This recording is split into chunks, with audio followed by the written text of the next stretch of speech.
And look at that. Now, you only have up to 5 levels until this guy actually stops running away. So, and then also until he runs out of health. Rena's gonna introduce us to his well, he should be using his plasma beam form, but that's not good at all. And right now he missed, thank God. Oh, that's a nice attack, by the way. That's you can probably tell it looks very similar to Tharsis' attack, so doesn't he know? And now he starts spamming the beam attack. It's pretty easy to dodge, so you don't really have to worry about that. You don't really have to worry about the move.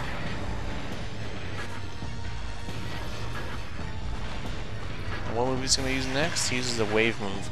If you notice how he changes his element, he will actually start spamming that change pretty often, so it's not really good, and it also makes his boss really annoying. And great, now he just stunned me, and I can't lock onto these things. And great, summons even more. Now, this is what I hate about this boss. This boss actually summons these gigantic balls.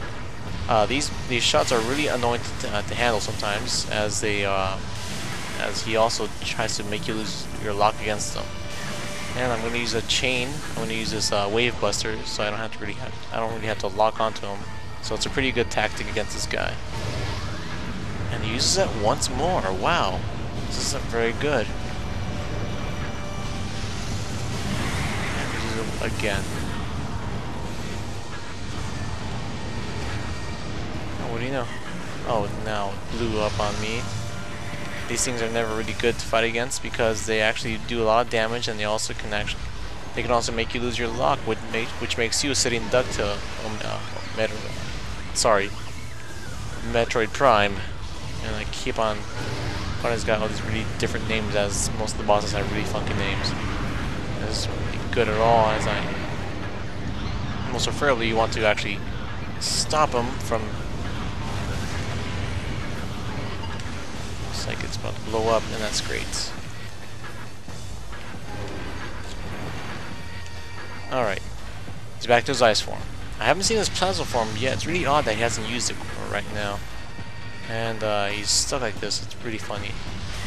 And great. Should be done with only 2 shots, so just convert to morph ball form and rinse, lather, and repeat. I think he might be going for the plasma beam form now. And there he goes. This is supposed to be the easier version, as he does take more damage, but he also does more damage to you because he can burn you. I'm trying to make him physically attack me, but it's becoming rather more of a pain to do this. Great. And now I think this is level 4 or 5. Once he goes down into this level, this is where he begins spamming his elemental change moving, his element change. It becomes really obnoxious.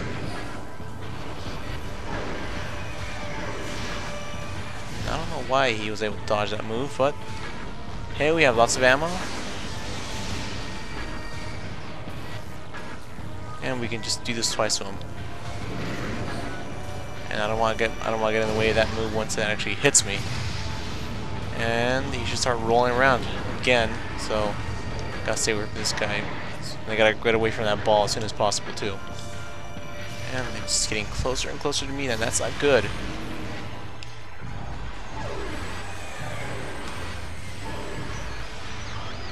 All right. Now I think he can take 4 super missiles to the face before he actually decides to change into a different element or decides to tackle me. No, I think it was 3. Oh, that's interesting. So far, he hasn't spammed his elemental moving type thing yet. As it does become, again, we said again, it does become really obnoxious, and there he goes. Now I have 2 elements going against this guy, and right now it's not very good, but thank God he launched me out of here. Okay. Okay, now he's just spamming it now. This is just ridiculous. Look at this. See him just making an attack. Alright. And dang, he just actually made a direct hit on me. Alright, and he should be good. Now, I never actually ran out of missiles on this guy, but this might be the first time. What are you gonna turn into next? Okay. Oh wow, you changed back into the same one. Okay, and one more final shot to do it. And misses. That isn't very good right now because this guy is gonna become annoying. He's gonna start using poison attacks. Let's see what I can do.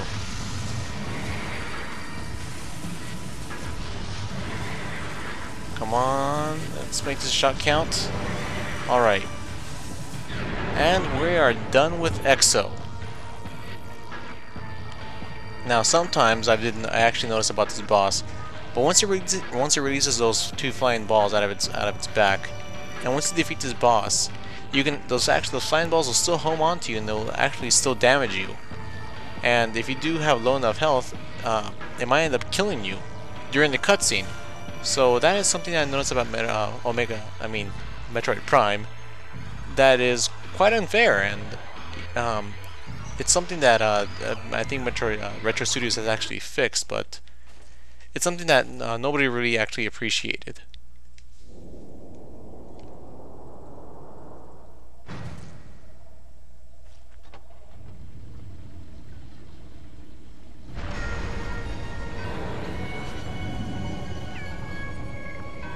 Alright guys, I introduced you to Metroid Prime Core with a really unnecessary flashy entrance. But alright, this is the final boss of the entire game. This guy is actually not as tough as Exoskeleton, as Exoskeleton does more annoying things than this guy.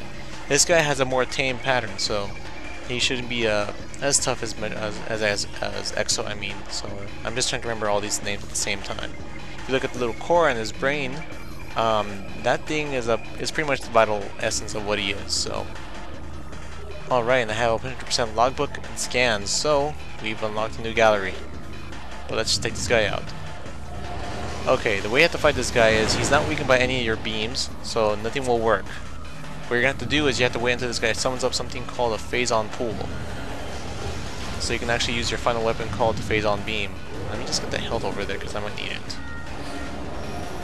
Right now he just created a phazon pool, and he turns into a different form. He actually tries to camouflage himself, and right now he's right over it, which isn't very good. See?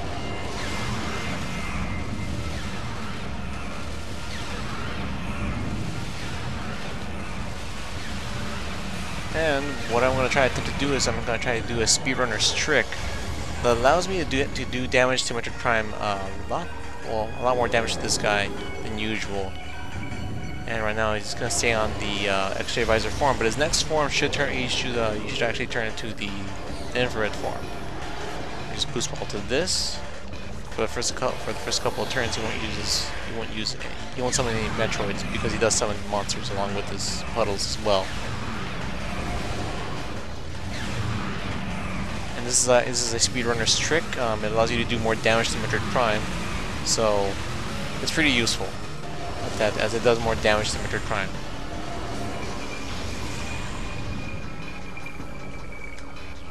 Now, for some reason, Metroid Prime has a dubious distinctive attack. When he roars, he actually tries to tackle you at the same time. I don't know why, but it's something that I never really liked about Metroid Prime. I think he's going to start summoning Metroids now. There we go. Someone just bumped into the top, but now he should be into his normal form.